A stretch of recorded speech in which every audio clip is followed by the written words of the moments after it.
Bonjour et bienvenue dans notre Midral Vidéo Training. L'objectif d'aujourd'hui est de vous montrer comment réaliser des filtres sur Alteryx. Pour cela, on va s'appuyer sur un fichier Excel qui contient les données de vente d'une société qui s'appelle SportUp et on va chercher à travailler uniquement sur les commandes qui ont un montant supérieur strictement à 10 000 €. Pour cela, on va commencer par cliquer ici sur New Workflow.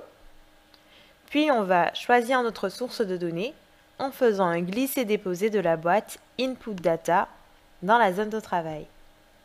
Dans la zone de configuration, on va cliquer sur le menu déroulant, puis sur File, et sélectionner notre fichier Excel en double-cliquant dessus.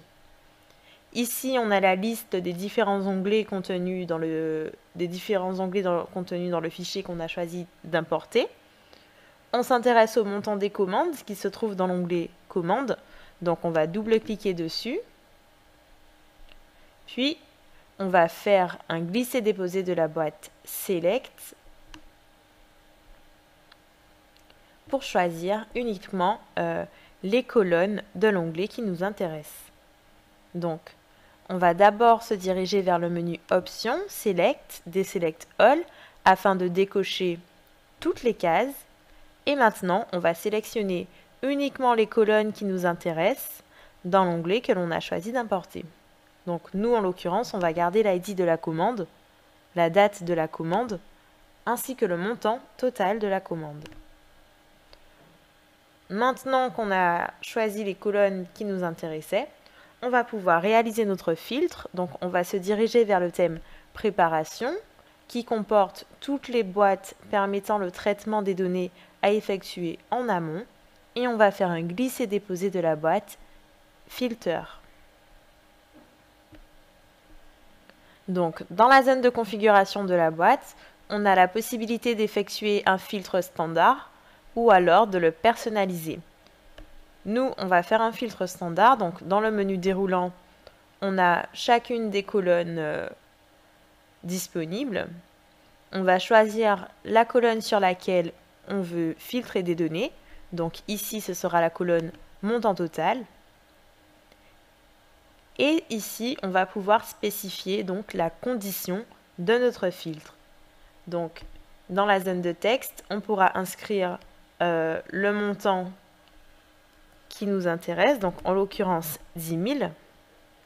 Et ici, on va choisir l'opérateur qui nous intéresse. Donc on peut choisir de filtrer les données uniquement avoir les montants égaux à 10 000 € ou alors les montants différents de 10 000 € ou strictement inférieur, strictement supérieur à 10 000 € ou inférieur, supérieur ou égal à 10 000 €. Donc on a aussi la possibilité de dire qu'on s'intéresse uniquement aux montants qui sont nuls ou aux montants qui ne sont pas nuls.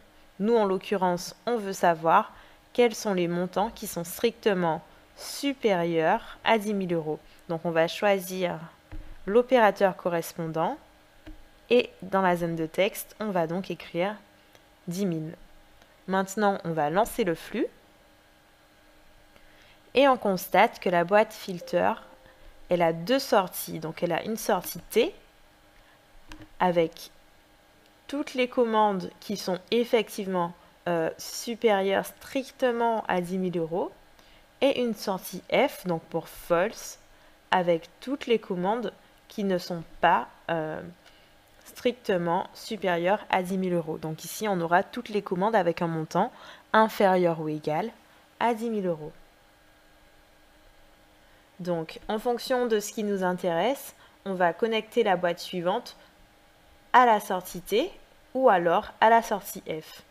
Nous, en l'occurrence, on s'intéressait au montant supérieur à 10 000 €, donc ce seront les données de la sortie T. Donc, si on veut ajouter une boîte, ici on va choisir d'ajouter une boîte Browse, on va la connecter donc à la sortie T. Et on va lancer le flux. Donc la boîte filter permet de réaliser facilement des filtres classiques et même de les personnaliser, ce qui sera l'objet d'un prochain Midral Vidéo Training.